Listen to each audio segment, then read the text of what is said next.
우리 여호수아 2장 1절에서 14절 말씀을 통해 믿음은 지혜로 살게 합니다 라는 제목으로 여러분과 같이 말씀을 나누고자 합니다. 우리가 크리스천으로 세상을 살아간다라는 것, 그것은요 하나님의 지혜로 세상을 사는 것을 말합니다. 그런데 우리가 간혹 크리스천들 가운데요 하나님의 지혜로 살아가면, 하나님의 말씀대로 살아가면 세상 사람들에게 무시를 당하고 멸시를 당할 것이라고 생각하는 경우가 참 많습니다. 뭐 이런 일이 전혀 없는 것은 아닙니다. 그러나 제가 얘기하는 건 궁극적인 것을 이야기하는 것입니다. 우리가 세상을 살아갈 때 하나님의 말씀대로 살아가고 하나님의 지혜로 살아가면 그 순간에는 무시를 당하는 것처럼 보일 수는 있습니다. 그러나 궁극적으로는 그렇지 않다라는 것입니다. 제가 몇 번이고 여러분들에게 말씀드렸지만, 왜 사람들이 이런 말을 하는가? 이런 말을 하는 사람들의 그 속을 들여다보면요, 그들은 스스로 생각하기를 나는 하나님의 말씀대로 살고 있다 착각하고 있습니다. 나는 하나님의 지혜로 산다라고 착각하고 있습니다. 그러나 정작 그들은 하나님의 마음과 하나님의 뜻이 아니라 자신의 경험, 그리고 자신의 신념, 자신의 이념으로 사는 사람들이기 때문에 욕을 얻어먹고 또한 지탄의 대상이 되고, 이러한 또 사람들에게 이렇게 손가락질 당하는 그러한 삶을 살아가는 것들을 보게 됩니다. 그러니까 오히려 하나님의 지혜로 살아가는 삶은요, 반드시 세상 사람들에게 귀감이 되게 되어 있습니다. 우리나라의 역사만 봐도 옛날 사람들은요, 예수쟁이라는 말을 종종 사용했어요. 예수쟁이, 사실 예수쟁이라는 말은 우리들에게 우리들을 뭐 이렇게 높여주고 하는 말은 아니라 약간의 비하 섞인 그런 언어로서 이야기하는 거죠. 예수쟁이, 예수쟁이, 이런 얘기들을 많이 하죠. 예수 믿는 사람들은 정직하고 손해도 감수하고 또한 참아주고 인내하고 뭐 착하고 뭐 어쨌든 이런 사람들의 표본이라고 생각할 정도로 사람들은 예수 믿는 사람들 그러면요 착하다라는 그런 인식이 있었습니다. 그래서 믿지 않는 사람들 가운데서도 예수 믿는 사람이 그래서는 안 되지, 예수 믿는 사람인데 라는 표현들을 뭐 믿지 않는 사람들도 종종 사용하곤 했습니다. 뭐 여러분 그런 말 들어보셨어요? 석가 믿는 사람이 왜 그래? 유교 믿는 사람이 왜 그래? 이런 말은 안 합니다. 근데 예수 믿는 사람들이 왜 그래? 라는 말은 예수 믿는 사람들은 착하다, 또 손해도 감수한다 라는 그런 의미로 예수 믿는 사람들, 인정하진 않지만 어쨌든 그들은 예수 믿는 사람들은 착하다는 인식을 가지고 있었다라는 것입니다. 제가 어릴 적만 해도 그런 이야기들을 너무나 쉽게 자주 들을 수가 있었어요. 근데 여러분들 요즘 기독교인들의 위치는 어떻다고 생각하십니까? 기독교인 하면 제일 먼저 떠오르는 단어가 어떤 단어일까요? 어떤 분이 이런 질문을 던졌습니다. 이불 하면 제일 먼저 떠오르는 단어가 무엇입니까? 여러분 생각해 보세요. 이불 하면 제일 먼저 무슨 단어가 떠오르십니까? 한번 얘기해 보세요. 이불. 예? 회개요? 베개. 오, 이불. 베개. 또 이불 하면요? 따뜻함. 네. 또 없어요? 이불 하면 베개, 따뜻함만 생각나십니까? 이불 하면 무슨 단어가 생각나냐니까 뭐 포근함, 뽀송뽀송, 푸근함, 뭐 휴식, 어떤 사람들은 천국, 뭐 이런 말들을 늘어놓더라고요. 또 어떤 분들은요, 이불 하니까 빨래, 아마 주부였겠죠. 빨래, 또 진드기, 뭐 알러지, 먼지, 뭐 이런 부정적인 대답을 하는 분들도 있었습니다. 또 어떤 분은 이불은 하고 던지자 개야죠, 이렇게 얘기를 했대요. 이불은 개야죠. 아마 부모님으로부터 이불은 빨리 개야지라는 말을 하도 많이 들었나 봐요. 그래서 이불은 개야지라고 이렇게 대답을 했대요.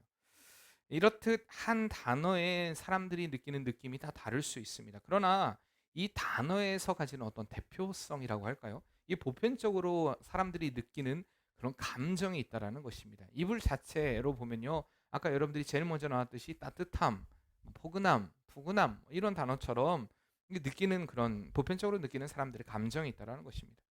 근데 요즘 기독교인들에게 느끼는 사람들이 느끼는 그 감정의 대표적인 어떤 그 감정을 이야기하라고 한다면 어, 제가 듣기에는 이기심인 것 같아요. 기독교인 그러면 이기적이다, 독단적이고 독선적이고 양보가 없고 요즘 애들 말로 꽉 막힌 고구마 한 100개 물 없이 먹는 것과 똑같다, 답답하다. 특히 목회자들과 이야기할 땐 답답하다. 뭐 이런 이야기들을 하곤 합니다. 앞선 이불이란 단어 가운데 사람들이 느끼는 보편적인 감정과 같이 포근함, 그 이불에 나오는, 그러나 이 포근함이라는 단어보다도 이불로 인해서 어떤 트라우마를 갖고 있는 사람들은요, 진드기에 대한 어떤 트라우마가 있었던 사람들은 이불하면 제일 먼저 진드기가 생각날 것입니다. 날마다 이불 빨래를 해야 하는 어려움을 겪었던 사람이면 이불하면 빨래 생각날 것입니다. 아까 얘기했듯이 이불하면 빨리 개야지라고 하니까 이불 개야지라는 말로 이불이라는 일을 들으면 어쨌든 좋지 않은 기억을 가진 사람들에게서는 이 이불로 인한 느끼는 첫 감정이 좋지 않은 말로 표현될 수도 있다는 것입니다. 이렇듯 세상의 사람들은요, 지금 기독교라 이름하는 이들을 통해 그들이 경험하고 그들이 느낀 감정에 대한 골들이 굉장히 깊어지고 있다는 것은 무시할 수 없는 현상이라는 것입니다. 몇 해 전까지만 해도 기독교인이라고 하면요, 정직하다, 착하다, 진실하다 이런 단어들을 떠올렸지만 요즘에 기독교인 하면요, 일단 욕부터 하고 보는 이러한 것들을요, 여러분 마지막 시대의 핍박이라고만 치부해 볼 수는 없다라는 것입니다. 오늘 우리가 함께 볼 말씀은 어쩌면 우리 기독교인들의 위치가, 이 세상 가운데 기독교인들의 위치가 어떠해야 하는가를 보여주는 말씀이기도 합니다. 적어도 크리스찬이라면 이러한 소문 또한 이러한 영향력, 이러한 변화, 이러한 결단이 일어나야 되는 것 아닌가라는 것을 말해주는 말씀이기도 하다는 것입니다. 오늘 본문에는요, 주된 인물이 두 명이 등장합니다. 두 명이 등장해요. 여러분들이 생각하는 두 명의 주된 인물이 누구라고 생각하십니까? 누구하고 누구요? 크게 한번 말씀해요. 누구하고 누구일까요? 라합과 정탐꾼. 그럼 세 명이잖아요. 그렇죠? 자, 두 명. 제가 두 명이라고 얘기했어요. 두 명의 중심 인물 누구일까요? 예, 여호수아와 라합입니다. 여호수아 라합이요. 가장 뭐 어쨌든 이 여호수아서를 이끌어가고 있는 그 주된 인물은요, 여호수아입니다. 여호수아의 결정, 여호수아의 결단. 그로 인해서 또한 두 명의 정탐꾼도 파생이 되는 것이고요. 어쨌든 그러나 이 여호수아와 어떻게 보면 견주는 그런 또 믿음의 사람으로 등장하는 인물은요, 라합입니다. 오늘 이 두 사람을 통하여서 우리가 어떠한 삶, 하나님의 지혜로 살아가는 삶이 어떠한 삶인가를 분명히 엿볼 수가 있다라는 것입니다. 하나님은 지난 시간에 우리가 보았던 1장 말씀, 여호수아 1장 말씀을 통해 여호수아를요, 이 모세 후계자로 부르시고 그를 통해 계속해서 하나님의 역사를 이루어 가실 것을 말씀하시면서 그에게 강하고 담대하라고 지시하셨습니다. 이 하나님의 명령을 들은 여호수아는요, 이제 본격적으로 전쟁이 들어가기 전에 준비를 하죠. 식량을 준비합니다. 그리고 하나님의 약속들을 상기시키면서 그들의 전열을 정비하는 것들을 우리가 보았습니다. 그리고 이제 2장에서는요, 실제로 이 가나안의 정복을 앞두고 그의 스승이었던 모세가 그랬던 것처럼 이제 정탐꾼을 보내는 것으로 그 약속의 땅을 향해 한 걸음 더 내딛는 것을 보게 됩니다. 이 지난 시간에도 제가 언급했듯이요, 우리가 하나님의 일을 한다고 해서 아무런 준비 없이 아무런 대책 없이 하는 것은 하나님의 지혜로 일하는 것이 아니다라고 말씀을 드렸습니다. 여호수아는요, 철저하고 또한 세밀하게 하나님의 역사를 이루어가기 위해 준비하고 실천하는 그런 사람이었다는 것입니다. 그는 가나안을 정복하기 전에 먼저 두 명의 정탐꾼을 보냅니다. 그러면서 이렇게 명령합니다. 1절 말씀 같이 한번 읽겠습니다. 눈의 아들 여호수아가,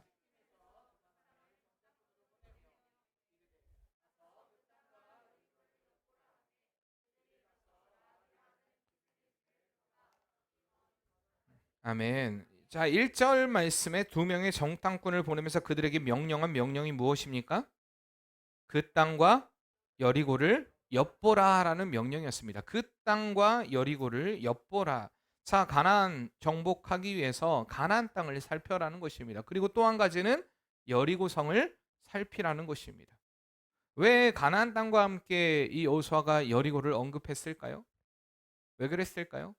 그 이유는요, 이 여리고가 가나안의 중앙에 위치했을 뿐만 아니라 당시 이 이스라엘 백성이 머물고 있던 그 요당 동편 그 평지에서 이 가나안 땅으로 들어가는 첫 관문이 바로 여리고 성이었기 때문입니다. 여러분들이 전에도 우리가 이 구약의 파노라마를 하면서도 공부했듯이 이스라엘 백성들이요, 여리고를 그 가나안을 점령할 때에 그들이 어떻게 점령을 합니까? 먼저 가운데를 점령을 하고 그리고 남과 북으로 이렇게 차츰차츰 그 영향력을 미치는 것들을 우리가 말씀을 통해 보았습니다. 왜 그렇게 했냐면 이 여리고가요, 분명히 강한 성이에요. 강력한 성이었습니다. 그러나 가장 효과적인 방법이 이 중앙이었던 여리고를 침략함으로 인해서 중앙을 차단을 하고, 왜 차단을 해야 하냐면요. 당시 여리고, 그러니까 가나안 사람들은요 부족 국가였기 때문에, 부족으로 이루어진 이 독립적인 국가 형태를 띠고 있었기 때문에 이 중앙의 그 보급로를 차단해야만 남과 북이 합하는 일이 없기 때문에 이 중앙을 먼저 차단을 한 것입니다. 그리고 이 중부를 공략하여 이 남부와 북부를 이제 침략을 하는데, 결국에는 그 역할의 가장 그 중심에 있는 여리고성을 먼저 점령해야만 이 일이 가능했기 때문에 여리고를 엿보라고 한 것입니다. 또한 이 여리고 자체가요, 가 보신 분들은 알겠지만 이 가나안의 저지대의 외딴 곳에 위치한 그러한 성읍입니다. 그렇기 때문에 다른 부족의 어떤 도움을 받기가 사실 쉽지 않은 그러한 곳이었어요. 분명히 난공불락이었지만 그러한 또한 어려움도 있었다라는 것입니다. 그렇기 때문에 이러한 점들을 다 감안하고 이 여호수아는요 가나안 땅을 정탐하라, 그리고 여리고성에 들어가라라고 하고 이 두 명의 정탐꾼을 보내게 되시는 것입니다.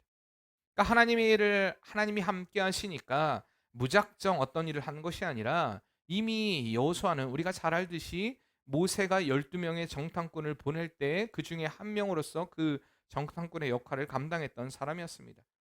그러한 이 여호수아는요 굉장히 치밀하고 전략적인 방법과 계획으로 하나님의 명령을 수행했다라는 것입니다. 이게 바로 하나님의 지혜로 일하는 자의 삶입니다. 물론요 이스라엘이 여리고성을 안다라고 해서 점령하는 건 쉬운 일이 아닙니다. 그러나 여호수아는 자신이 해야 할 일과 하나님이 하실 일에 대해서 잘 알고 있었다라는 것입니다.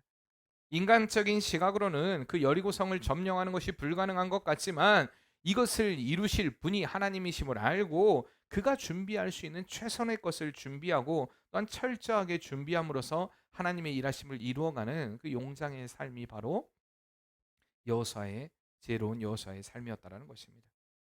이렇듯 우리가 어떤 일을 할 때든 먼저 가장 주의해야 될 점이 바로 이것입니다. 이것이 하나님으로부터 왔는가? 제가 계속해서 여러분들에게 말씀드리는 것들이 그것입니다. 과연 이 일이 하나님으로부터 왔는가? 이것에 대한 확신, 먼저 이것에 대한 확신을 가져야 됩니다. 이게 정말 하나님이 원하시는 일인가? 그리고 이제 그 일에 대한 확신이 여러분 섰다면요, 어떠한 상황이 와도 망설이지 마시길 바랍니다. 넋놓고 바라보는 것이 아니라 이제 그 일을 이루어 가실 분이 누구시다고요? 하나님이십니다. 우리가 그것을 믿는 믿음 안에서 하나님이 주신 지혜로 철저하게 준비하고 노력하는 삶, 바로 이런 자들을 통해 하나님이 일하신다라는 것입니다. 여호수아가 이렇게 하나님이 주신 이 가나안에 대한 명령을 확신하고요, 믿음으로 두 명의 정탐꾼을 보낼 때 그들이 하나님의 도우심을 잊게 됩니다. 자, 2절 말씀 같이 보겠습니다. 어떤 사람이 여리고 왕에게 말하여 이르되, 보소서 이 밤에 이스라엘 자손 중에 몇 사람이 이 땅을 정탐하러 이리로 들어왔나이다. 아멘. 자, 하나님의 도움을 입었다고 하는데 어떻게 됩니까? 두 명의 정탐꾼이 적진에 발각이 됩니다. 적진의 왕의 보고가 됩니다. 이 밤에 왔습니다. 이 밤에 들어왔나이다. 이 보고로 미루어 보면요, 이 두 명의 정탐꾼은 이 라합의 집에 유숙한 지 하루도 채 되지 못하고 발각되고 맙니다. 아니, 방금 하나님의 도움을 입었다는데 하루도 되지 못해서 이 두 명의 정탐꾼이 발각이 됩니다. 그리고 여리고의 왕은요 바로 정탐꾼을 잡아들이기 위해 부하들을 라합의 집으로 들여보내게 됩니다. 우리는 이미 이것을 다 결과를 알고 있고 글로 보고 있으니까 그렇지만, 여러분 이 긴박함 얼마나 매우 급박하고 위기 가운데 상황이었겠습니까? 하나님의 도움을 입는다고 했는데 그들은 하루도 지나지 않아서 그들의 작전이 들키고 맙니다. 아니, 하나님 참 이상하지 않습니까? 이왕의 도움을 주려면 안 들키게 하실 것이지, 아니 확실하게 안 들키게 좀 하실 것이지 왜 그들을 들키도록 놔두셨을까? 이것이 우리가 쉽게 하나님 앞에 불평하고 불만하는 이유가 되기도 합니다. 우리에게도 이런 급박한 일들이 생기기도 돼요. 분명 하나님의 뜻에 의해 하나님의 일을 한다고 그 일들을 시작했는데, 이런 금방 위기가 오고 금방 어려움이 오고 급박한 상황들이 나를 괴롭힐 때에 우리가 하나님을 향해 하나님 왜 나에게 이런 어려움을 주십니까? 왜 꼭 이렇게 하셔야 됩니까? 좀 이상합니다. 우리가 하나님께 이렇게 쉽게 불평불만한다는 것입니다. 복음서에 보면요, 예수님의 제자들이 예수님의 말씀에 의지해 그들이 배를 타고 갈릴리 바다를 건넙니다. 제자들이 건넌다고 한 게 아니에요. 예수님이 보냈어요. 그렇죠? 보내게 됩니다. 그런데 그들이 무엇을 만납니까? 풍랑을 만납니다. 갈릴리의 풍랑을 만나요. 그 풍랑을 만날 때에 그들은 굉장히 큰 어려움을 겪어요.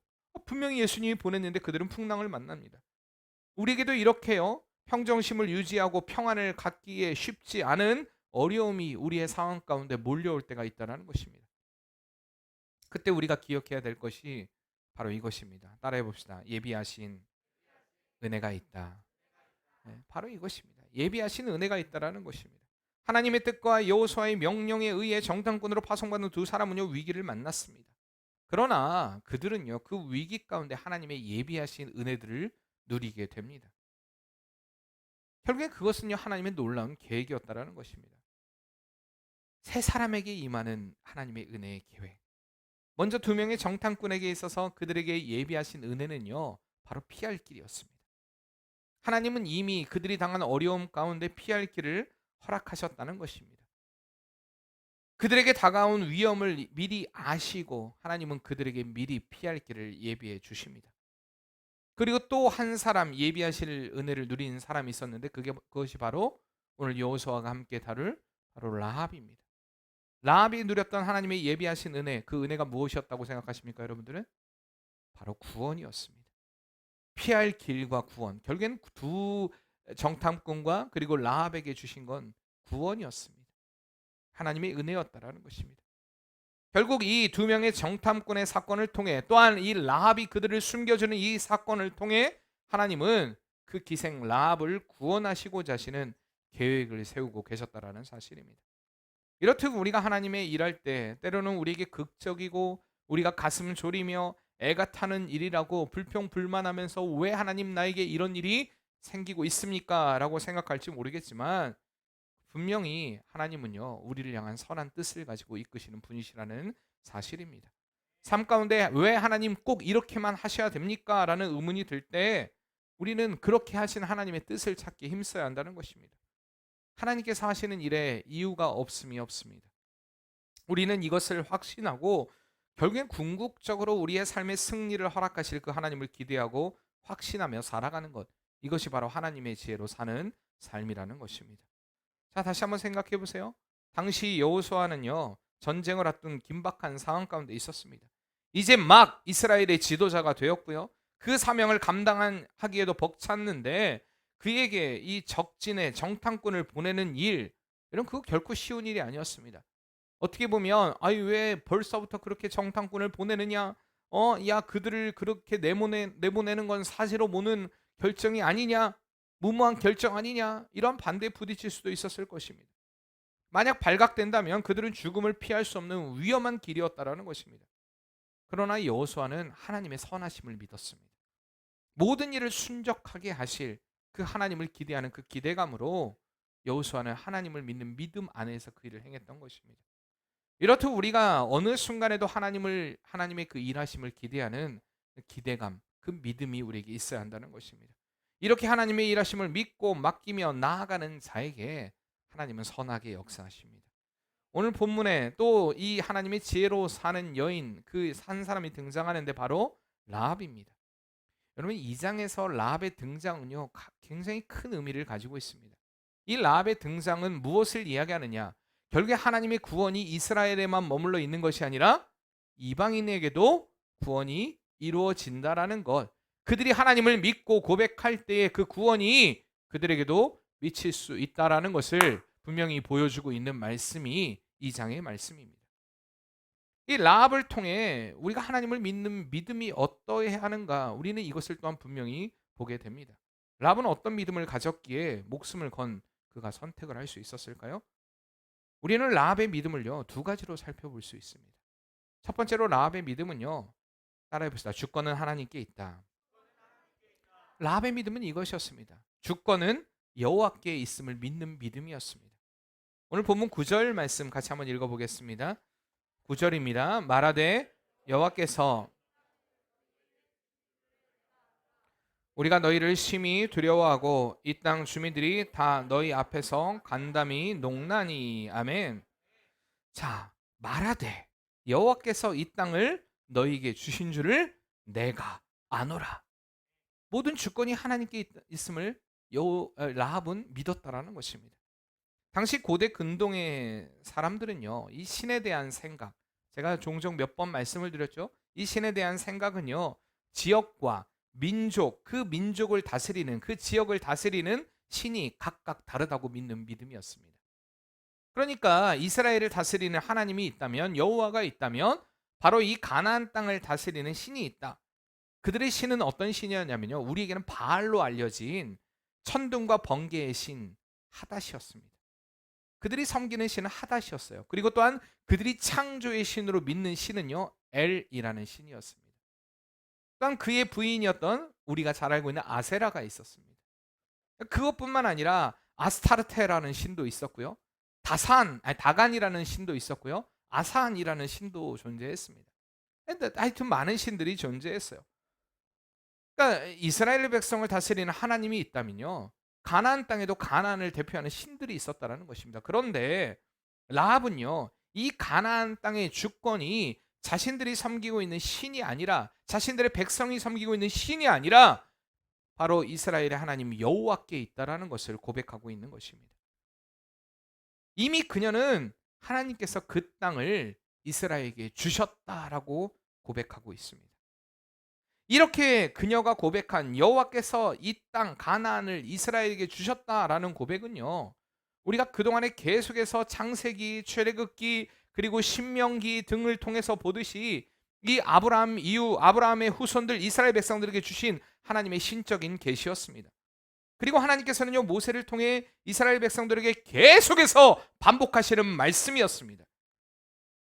이제 내가 너희에게 그 땅을 주었다. 확신해라. 그럼에도 불구하고 이스라엘 백성들은요, 가나안 땅을 이 확신하는데 계속 거듭되는 실패를 경험했습니다. 우리 출애굽기를 통해 보지 않습니까? 그들은 계속 실패합니다. 가나안 땅이 하나님이 그들에게 주신 땅이라는 그 확신을 갖는 믿음 안에서 그들은 행진하지 못하는 것들을 보게 됩니다. 그러나 이방 여인이었던 그 라합은요, 그들을 인도하신 하나님에 대한 그 소식만 들었습니다. 그리고 10절에 이렇게 고백하죠. 같이 한번 읽어볼까요? 이는 너희가 홍해 물을 마르게 하신 일과 너희가 요단 저쪽에 있는 아모리 사람 두 왕 시온과 옥에게 행한 일, 곧 그들을 전면시킨 일을 우리가 들었음이니라. 아멘. 하나님에 대해서 들었다라는 것입니다. 홍해를 마르게 하신 일, 그리고 시온과 옥을 전멸하게 하신 일, 그 이스라엘에게 역사하신, 그 이스라엘 통하에 그들을 이끌어 가신 그 하나님에 대한 소문만 듣고도 하나님을 믿는 믿음을 키워왔던 것입니다. 이 라합의 고백은요, 이 본문의 저자가 강조하려는 그 주제의 핵심을 보여주는 열쇠가 되기도 합니다. 저자가요, 이 본문의 저자가 정탐꾼들의 객관적인 정탐 내용들을 기술하지 않습니다. 그렇잖아요. 어떻게 정탐이 되었다, 그 정탐을 통하여 어떤 일들이 이루어졌다라는 그런 일들에 대해서 기록하지 않습니다. 기생 라합의 기사에만 중점적으로 다루며 이야기합니다. 그리고 기생 라합의 신앙의 고백을 언급하고 있습니다. 결국에 이것을 통해서 이야기하고자 하는 것은 가나안 정복은 하나님의 뜻에 있다는 것입니다. 인간의 노력이 아니라 인간의 정탐의 역사를 통해서 이루어지는 것이 아니라 바로 하나님이 그렇게 하셨다, 하나님이 그렇게 하신다라는 그 믿음 안에 있다는 것입니다. 이 일을 이루시는 이가 하나님이시다. 하나님께서 우리에게 허락하신 모든 삶이 그렇다는 것입니다. 앞서 말씀드렸듯이 때론 우리의 상황 가운데 이해가 되지 않고 용납할 수 없는 일, 그 일을 만날 때도요, 우리는 우리 안에 행하시는, 우리의 삶에 이유가 없는 하나님의 역사에 대한 확신을 가져야 할 줄 믿습니다. 하나님은요, 우리의 삶을 세심하게 이끌어가고 계십니다. 우리의 삶에 왜 이렇게 하나님의 이끄심이 있음에도 불구하고 왜 낙담하고 낙심하고 힘들어하느냐? 그들이 처한 상황 가운데 자꾸 나를 바라보기 때문에 그렇습니다. 사단은요, 자꾸 실패의 나를 바라보게 만들므로 인하여서 우리를 낙담과 낙심의 자리로 이끌어 간다는 것입니다. 그러나 우리는요, 믿음의 눈을 들어 하나님을 바라봐야 할 줄 믿습니다. 이렇게 하나님을 바라볼 때 그 깊고 놀라우신 선하신 뜻을 발견하게 되고요, 그로 인하여서 우리의 삶 가운데 흘러나오는 고백의 찬양들이, 아름다운 고백의 감사의 고백들이 흘러나오게 되는 것입니다. 사랑하는 성도님들, 우리의 찬양이 이렇게 하나님의 높으심을 고백하는 찬양이 되기를 바랍니다. 나의 삶의 주권자 되신 하나님께서 얼마나 세심하게 나를 이끌어가고 계시는 것을 알고 하나님의 선한 인도하심들을 감사하며 고백하는 찬양의 삶이 되시길 바랍니다. 두 번째 보게 될 라합의 믿음은요, 이 지혜로 살게 하는 그의 믿음은 무엇이냐? 바로 유일하신 하나님을 고백하는 믿음이었다라는 것입니다. 11절 말씀 같이 한번 또 읽겠습니다. 우리가 듣자 곧 마음이 녹았고 너로 말미암아 사람이 정신을 잃었나니 너희가 하나님 여호와는 위로는 하늘에서도 아래로는 땅에서도 하나님이시니라. 아멘. 자, 라합은요 가나안 땅에 살고 있었지만 앞서 말씀드렸듯이 그는 이미 하나님을 믿었고요, 하나님의 백성이 되었다라는 것입니다. 위로부터 하늘에, 아래로부터 땅 위에, 이것은요 그냥 땅과 하늘에 계시는 하나님이라고 얘기하는 것이 아니라 온 우주 가운데 계시는 하나님을 고백하고 있는 것입니다. 앞서 말씀드렸잖아요. 당시의 신들에 대한 생각은요 지역을 국한하고 있습니다. 그리고 그 신의 역할도 굉장히 다 어쨌든 달라요. 그런데도 불구하고 이 온 우주를 다스리는 분이 하나님이시라는 것을 라합은 고백하고 있는 것입니다. 놀라운 고백입니다. 정말 당시 신관과도 맞지 않고요, 정말 하나님의 직접적인 계시를 받지 않았고 또한 율법적인 교육을 받지도 않은 이방인의 입에서, 이방 여인의 입에서, 또 오늘 우리와 같이 이렇게 성경을 보지 않는 그 이방 여인의 입에서 이런 고백이 나왔다라는 거, 이게 하나님의 은혜입니다. 이렇듯 믿음은요 우리를 지혜로 인도한다라는 것입니다. 우리로 하여금 지혜의 삶을 선택하도록 하게 합니다. 이 라합이 위기 가운데서도 기지를 발휘할 수 있었던 것은 유일하신 하나님 여호와 하나님을 믿는 그 믿음 때문이었다라는 것입니다. 살리시는 이도 여호와시요 죽이시는 이도 여호와이심을 믿었기 때문에 그 믿음이 그의 삶을 지혜로 인도합니다. 여러분, 그가요 그의 삶 가운데 자신의 목숨만을 건진 것이 아닙니다. 그의 믿음으로 인하여서, 결국에 그의 믿음으로 인하여서 그의 가족의 생명까지도 건져내는 것을 우리가 보게 됩니다. 한 사람의 믿음, 한 사람의 신앙, 한 사람의 그 믿음의 지혜로 인하여서, 그 결단으로 인하여서 정말 그 가족이 구원을 받게 되는 역사. 하나님을 믿었기 때문에 하나님께서 그의 삶을 지혜로 이끌어 주셨다는 것입니다. 우리가 이 세상을 살면서 자꾸 세상은 하나님의 유일하심을 믿지 못하도록 우리에게 많은 유혹의 사항들을 줍니다. 과연 하나님이 계실까? 과연 하나님이 우리의 삶 가운데 역사하실까? 과연 하나님만이 참 신일까? 우리의 삶 가운데 많은 유혹들을 준다라는 것입니다. 점쟁이들 찾아가서 점을 보면요, 진짜 용한 점쟁이들은요 99%를 맞게 할 수도 있습니다. 여러분들의 인생의 99%를 예언할 수 있어요. 왜? 귀신들이 하는 역할은 그거예요. 그런데 나머지 1%가요 여러분들의 삶을 망치게 할 수 있습니다. 그러나 여러분 기억하세요. 하나님은 여러분의 삶을 100% 인도하십니다. 100% 책임지십니다. 우리의 삶을 온전하게 이끌어 가시는 분 하나님이십니다. 그러니까 여러분들이 무엇에 우리의 귀를 이끌어야 되는가, 우리를 유혹하는 소리에 자꾸 이끌림 받지 마시길 바랍니다. 자꾸 우리를 유혹하는 소리들은요 굉장히 우리에게 치밀하게 다가와요. 틀리지 않은 것처럼 다가옵니다. 어제 하빈이가 그러더라고요. 아빠, 이상한 교회가 하나 있어요. 충북 혁신 도시 무슨 교회, 이상해요. 무슨 교회가 충북을 혁신한다고 해요? 그래서 내가, 하빈아, 그건 무식한 얘기야. 음성이 충북 혁신 도시야. 그랬더니 그래요? 저는 무슨 우리가 하나님을 믿는 믿음 안에서 충북을 혁신한다고 그런 줄 알았죠. 그 얘기를 듣고 나니까, 야 그래, 우리가 충북을 혁신하는 도시가 돼야 되겠구나, 교회가 돼야 되겠구나. 솔직히 그런 생각을 들었다니까요. 여러분 그렇지 않습니까? 하나님의 지혜로 하나님의 말씀대로 살아가는 사람들은요 이 충북 땅을 변화시킬 수 있습니다. 청주 땅을 변화시킬 수 있고요, 이 나라를, 이 세계를 변화시킬 수 있습니다. 여러분 그 믿음이 우리에게 있다면요 충분히 그럴 수 있다는 것입니다. 오늘 특별히 우리가 한나 여전도회로 드리고 있습니다. 성경에 등장하는 많은 믿음의 인물들, 그들은 그 믿음으로 그들의 삶을 증명하고 드러냈습니다. 한나만 해도 그래요.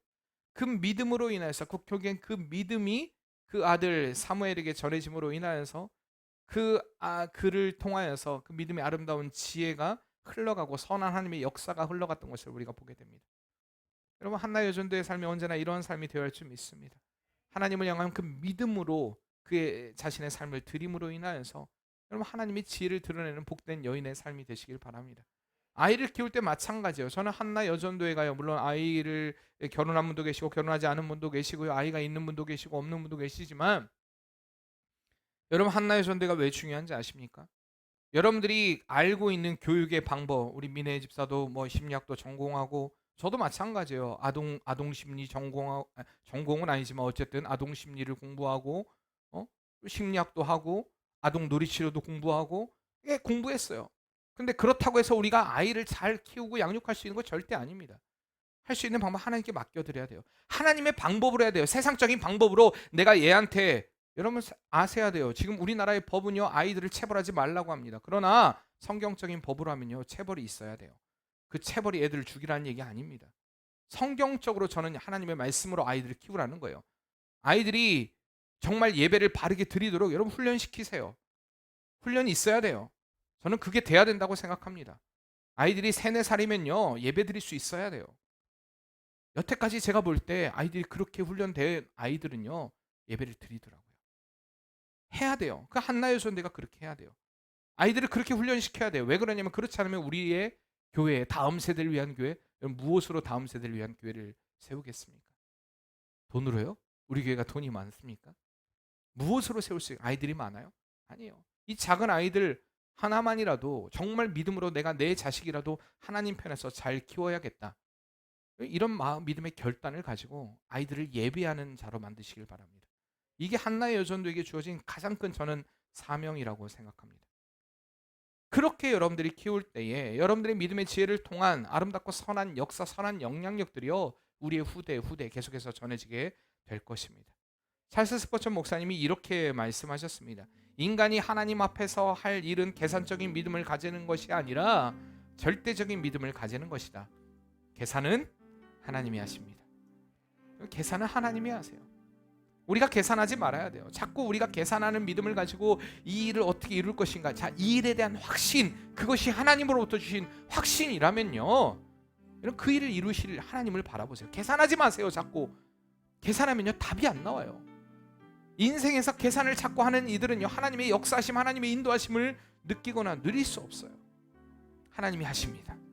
오늘 여호수아와 라합이 하나님을 향한 확신으로 그들의 삶의 일하심을 드러내는 지혜로운 삶을 살았듯이 언제나 여러분의 삶이 하나님께 맡겨짐으로 인하여서 여러분을 통해 하나님의 일하심을, 하나님의 역사를 이루는 복된 삶이 되시길 바랍니다.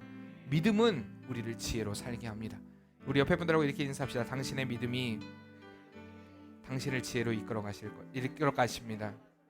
네, 지혜로 이끌어 갑니다. 우리의 삶을 지혜로 이끌어 가시는 그 하나님의 놀라운 은혜가 여러분의 삶 가운데 있기를 바랍니다.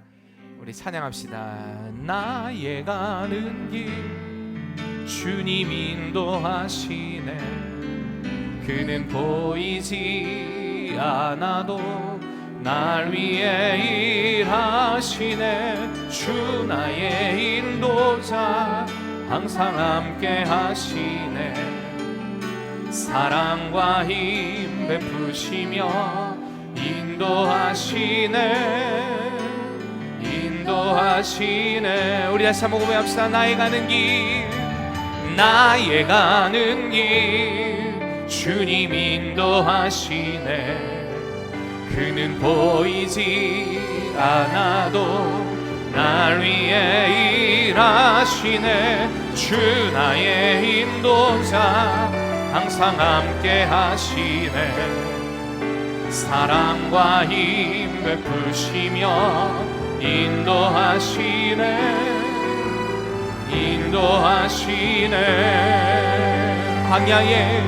광야에 길을 만드시고 날 인도해. 사막에 강 만드신 것 보라. 하늘과 땅 변해도 주의 말씀 영원히 내 삶 속에 새 일을 행하리. 나의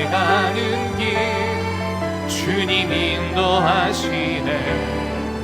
그는 보이지 않아도 날 위해 일하시네. 주 나의 인도자 항상 함께 하시네. 사랑과 힘 베푸시며 인도하시네.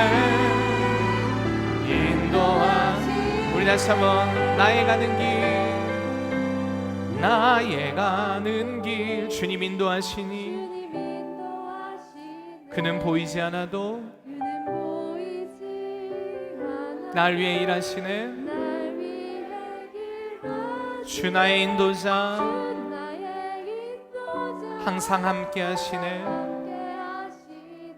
사랑과 힘 베푸시며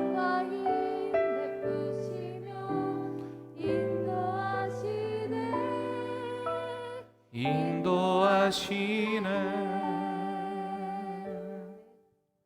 나의 가는 길 주님 인도하시네.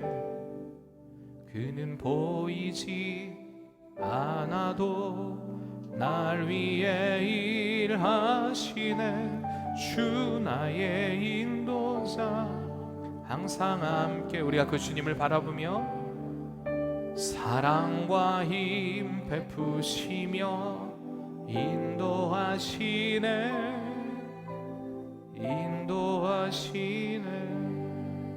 주님, 그렇습니다.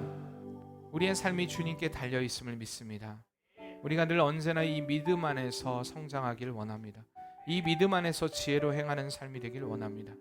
때론 세상의 많은 유혹들이 하나님의 주권을 인정하지 못하게, 또한 유일하신 하나님을 인정하지 못하게, 또한 그 하나님을 믿는 신앙 안에서 살지 못하도록 여러 가지 어려움과 환난과 역경과 시련의 일들을 우리에게 불어넣을 때가 있습니다. 주님, 그러나 하나님은 선하게 이끌어 가십니다.